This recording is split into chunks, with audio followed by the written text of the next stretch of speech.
Bismillahirrahmanirrahim. Assalamualaikum warahmatullahi wabarakatuh. Selamat datang di kuliah online pada mata kuliah Manajemen Strategi. Pada pertemuan yang ke-12 ini kita akan belajar mengenai struktur dan desain organisasi.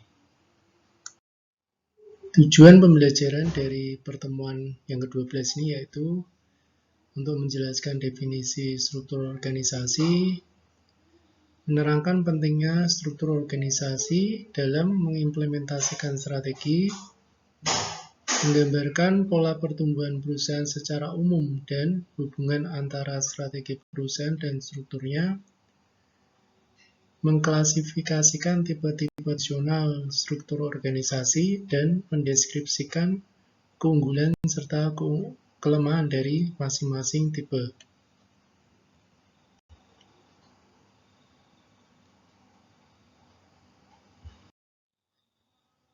Struktur organisasi ini pada dasarnya merupakan konfigurasi peran formal, prosedur-prosedur, kemudian tata kelola, mekanisme pengendalian, kewenangan, dan proses pengambilan kebijakan. Jadi kesemuanya ini diawali dengan adanya pembentukan struktur organisasi. Jadi ketika belum ada struktur organisasi, maka proses pengambilan kebijakan, kemudian mekanisme pengendalian ataupun tata kelola ini belum bisa dijalankan. Nah, struktur organisasi ini sifatnya adalah structures follows strategi. Jadi menyesuaikan dengan strategi yang dipilih dan diformulasikan perusahaan. Jadi yang pertama kali harus dilakukan oleh perusahaan yaitu menentukan dulu strateginya, merumuskan strategi terlebih dahulu, baru setelah strategi dirumuskan, baru bisa membuat struktur organisasi yang akan seperti apa.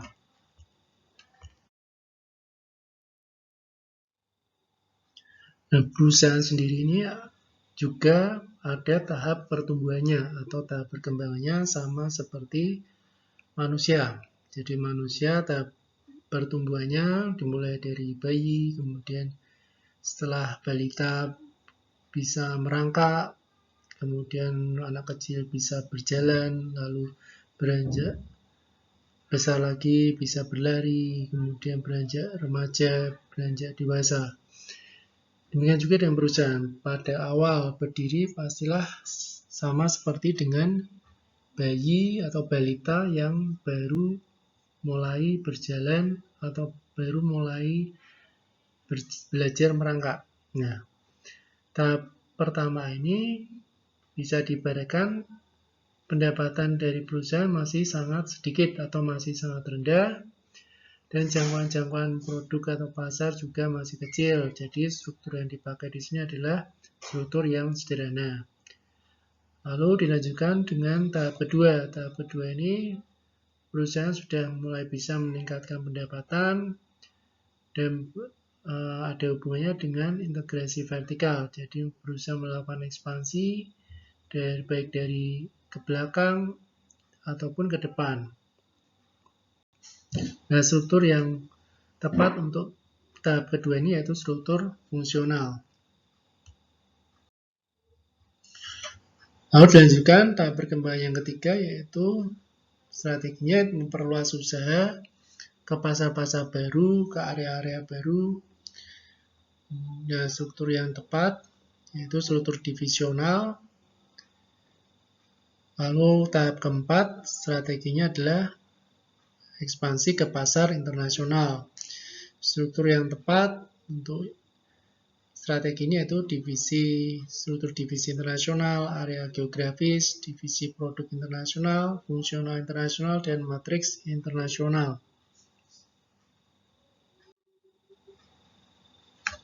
Nah, kita mulai dengan bentuk struktur organisasi yang pertama yaitu struktur sederhana. Jadi digunakan oleh organisasi yang baru berdiri yang masih sangat kecil dan mempunyai satu atau sedikit unit produk. Karakteristik utamanya yaitu biasanya pemilik perusahaan bertindak merangkap sebagai manajer dan membuat hampir semua keputusan perusahaan. Jadi satu orang bisa melakukan berbagai macam pekerjaan karena sifat strukturnya yang sederhana, jadi tidak ada kejelasan mengenai deskripsi pekerjaannya. Kemudian struktur sederhana bersifat informal dan koordinasi tugas dilaksanakan dengan pengawasan langsung. Jadi biasanya yang mengawasi langsung adalah pemilik perusahaan tersebut. Jadi dia bisa merangkap pemilik perusahaan, manajer, bahkan karyawan. Keunggulan dari struktur ini pengambilan keputusan yang tersentralisasi, jadi cepat karena semuanya diputuskan oleh pemilik perusahaan.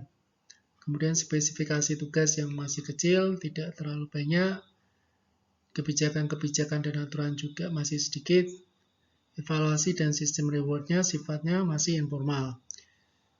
Seringkali bisa meningkatkan kreativitas dan individualisme. Kelemahannya, jadi karyawan bertindak sesuai keinginannya sendiri karena belum adanya aturan yang baku. Sistem informal menimbulkan ketidakpastian karyawan akan tugas dan kewajibannya. Sifat struktur organisasi yang datar. Jadi sifatnya horizontal saja, sehingga berkurangnya kesempatan karyawan untuk bisa meningkatkan karirnya. Jadi tidak ada kejelasan mengenai apakah karyawan bisa meningkatkan karirnya apabila bekerja di perusahaan yang masih menggunakan struktur yang sederhana. Struktur organisasi yang kedua yaitu struktur fungsional, ditemukan dalam organisasi di mana produk dan jasanya berhubungan, mempunyai volume produksi yang tinggi dan berintegrasi vertikal. Jadi struktur fungsional ini apabila perusahaan tersebut sudah mulai stabil, sudah bisa meningkatkan volume produksi secara signifikan, maka struktur fungsional adalah struktur yang tepat digunakan untuk perusahaan ini. Nah, perusahaan ini cenderung untuk memperluas keseluruhan jangkauan operasi dengan cara melakukan penetrasi pada pasar yang ada, memperkenalkan produk yang sama ke pasar baru, atau meningkatkan integrasi vertikal. Ini adalah gambaran struktur fungsional yang baku berdasarkan Des dan Lamkin. Jadi di sini kita lihat ada CEO atau Chief Executive Officer atau Presiden Direktur. Dia membawahi manajer-manajer, ada manajer produksi, manajer teknik, pemasaran, SDM, manajer personalia, dan manajer akuntansi. Kemudian manajer-manajer tersebut ini membawahi manajer tingkat bawah, spesialis, dan operasi personalia. Nah, keunggulan dan kelemahan dari struktur ini yaitu keunggulannya penyatuan spesialis meningkatkan koordinasi dan pengawasan. Jadi karena semua yang mempunyai spesialis yang sama dikelompokkan, jadi mereka tahu masing-masing kekuatannya, jadi mudah melakukan koordinasi serta pengawasan. Kemudian pengambilan keputusan yang tersentralisasi meningkatkan perspektif antar fungsi dalam organisasi. Lalu penggunaan bakat manajerial dan teknikal yang efisien, jenjang karir dan pengembangan profesional pada bidang spesialisasi menjadi lebih mudah. Kelemahannya, perbedaan orientasi bidang fungsional menghambat komunikasi dan koordinasi. Kecenderungan para spesialis mengembangkan perspektif jangka pendek dan orientasi fungsional yang sempit. Konflik antar bidang fungsional bisa membebani pengambilan keputusan manajemen puncak. Sulit untuk menetapkan standar kinerja yang seragam. Struktur organisasi yang ketiga. Nah, struktur divisi atau multidivisi, terorganisasi di sekitar produk, proyek, atau pasar, menekankan pada kesatuan unit otonom relatif yang diatur oleh kantor korporat pusat, Divisi operasi secara relatif berdiri sendiri dan terdiri dari produk dan jasa yang berbeda dari divisi yang lain. Jadi ada variasi bentuk struktur organisasi divisional, yaitu unit bisnis strategik dan struktur perusahaan induk atau holding company.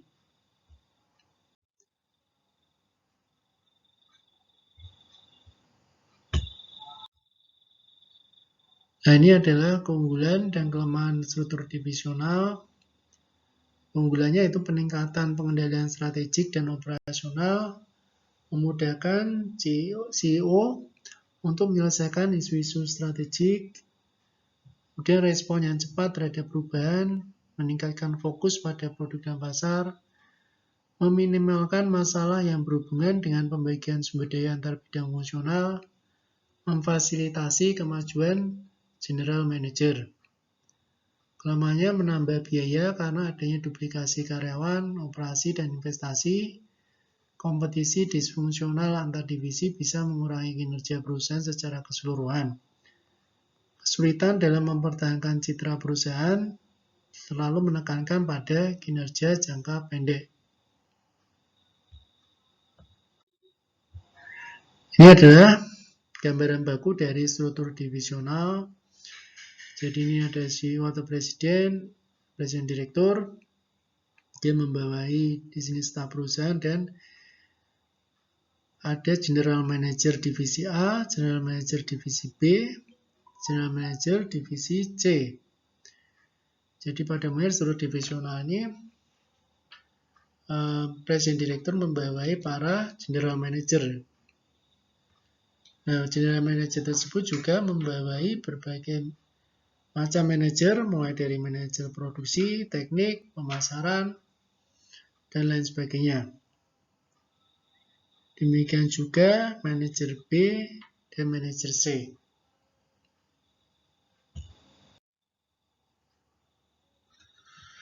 Nah, kemudian ada unit bisnis strategik yang merupakan bagian dari struktur divisional. Jadi dengan struktur UBS ini, divisi dengan produk, pasar, dan atau teknologi yang sama, dikelompokkan menjadi satu kelompok yang homogen atau sama dengan maksud untuk mendapatkan sinergi. Kelebihannya yaitu perencanaan tugas dan pengawasan oleh kantor pusat dapat lebih teratur, pengambilan keputusan terdesentralisasi sehingga divisi bisa bereaksi terhadap perubahan dengan cepat. Kelemahannya itu sangat sulit bagi divisi untuk memperoleh sinergi antar unit bisnis strategik. Tingkatan dalam manajemen meningkat sehingga meningkatkan jumlah karyawan dan pengeluaran overhead serta semakin menjauhkan kantor pusat dengan divisinya.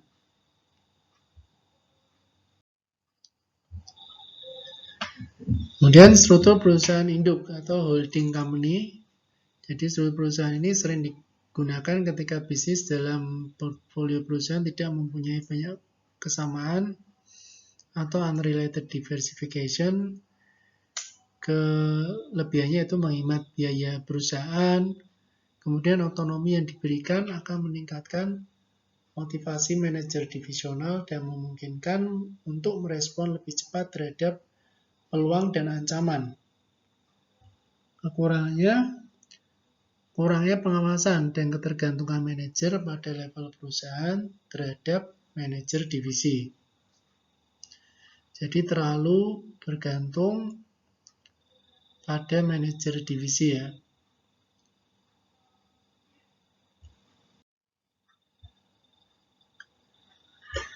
Nah, struktur yang selanjutnya yaitu struktur matrik. Jadi struktur yang merupakan gabungan dari struktur fungsional dan divisional biasanya digunakan oleh perusahaan multinasional ya, untuk mengkombinasikan produk dan unit geografi. Jadi di sini manajer produk bertanggung jawab sepenuhnya secara global untuk pengembangan manufaktur, distribusi pada bawahnya. Nah, manajer wilayah bertanggung jawab atas keuntungan bisnis pada wilayahnya masing-masing.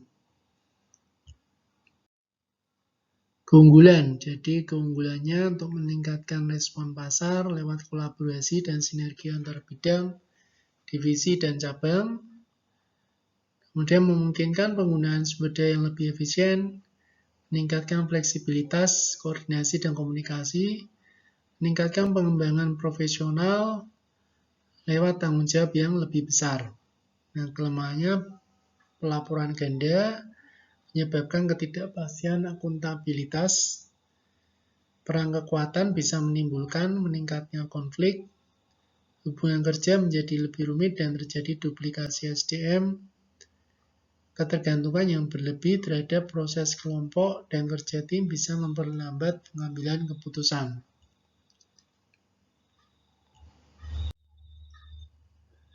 Ini adalah bentuk baku dari struktur organisasi matrik. Jadi, presiden direktur atau CEO membawahi masing-masing manajer administrasi, manajer proyek, dan manajer proyek ini juga bertanggung jawab terhadap masing-masing proyek.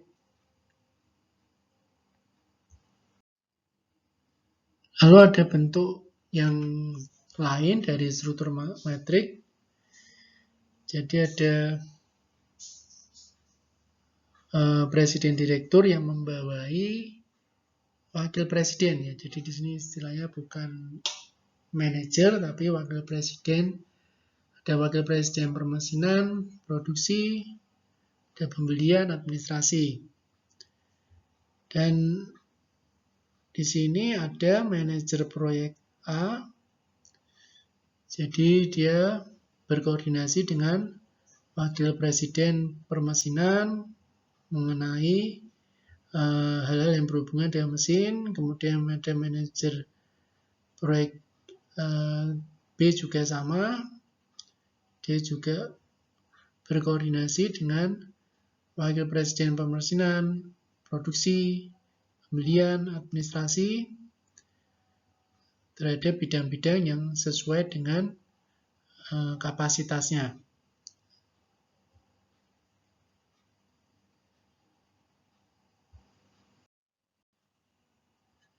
Selanjutnya, mengenai setelah tahapan-tahapan pengembangan dari perusahaan sampai ke perusahaan melakukan ekspansi internasional atau operasi internasional. Jadi 3 hal yang mempengaruhi struktur yang diadopsi perusahaan dalam operasi internasional yaitu tipe strategi. Jadi tipe strategi yang mendorong perusahaan dalam organisasi di luar negeri. Kemudian keanekaragaman produk dan perluasan di mana perusahaan bergantung pada penjualan luar negeri. Tipe struktur yang digunakan untuk mengatur operasi internasional perusahaan yaitu divisi internasional, divisi area geografis, divisi produk internasional, matriks internasional, dan campuran internasional. Nah, ini adalah bentuk dari struktur organisasi internasional yang berbasis area geografis. Jadi CEO membawahi manajer umum di area atau kawasan barat, kemudian ada manajer umum di kawasan selatan, pusat, utara, timur. Nah, kemudian mereka juga membawahi bagian-bagian yang sama, hanya berbeda area karena mereka berbasis area geografis.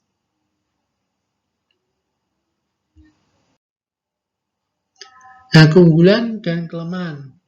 Keunggulannya yaitu memungkinkan penggabungan strategi untuk kepentingan masing-masing pasar geografi, delegasi keuntungan atau kerugian sampai tingkat strategik terendah, meningkatkan koordinasi fungsional dalam pasar yang dituju, mengambil keunggulan ekonomi dari operasi lokal, menyediakan pelatihan bagi general manager dengan tingkat yang lebih tinggi. Kelemahan strategiknya yaitu mengandung masalah dalam memutuskan apakah pusat harus menyeragamkan setiap area geografi atau memperbolehkan adanya perbedaan. Jadi biasanya ini kembali kepada keputusan yang diambil oleh pusat. Apakah harus sama antara tiap-tiap area atau tiap area mempunyai otonomi tersendiri. Kelemahan yang kedua itu sulit untuk menjaga kekonsistenan citra atau reputasi perusahaan, menambah tingkatan manajemen untuk menjalankan unit tiap area geografi. Jadi semakin banyak tingkatan manajemen, jadi malah semakin sulit, terlalu birokratis karena banyaknya tingkatan manajemen. Bisa menimbulkan duplikasi pelayanan staf pada perusahaan induk dan tingkat distrik. Nah, itu jadi karena terlalu banyak tingkatan manajemen, kemudian berakibat pada timbulnya duplikasi pelayanan pada perusahaan induk dan tingkat-tingkat distrik.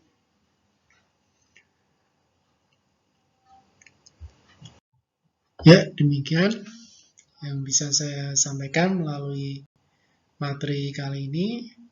Semoga bermanfaat. Terima kasih. Assalamualaikum warahmatullahi wabarakatuh.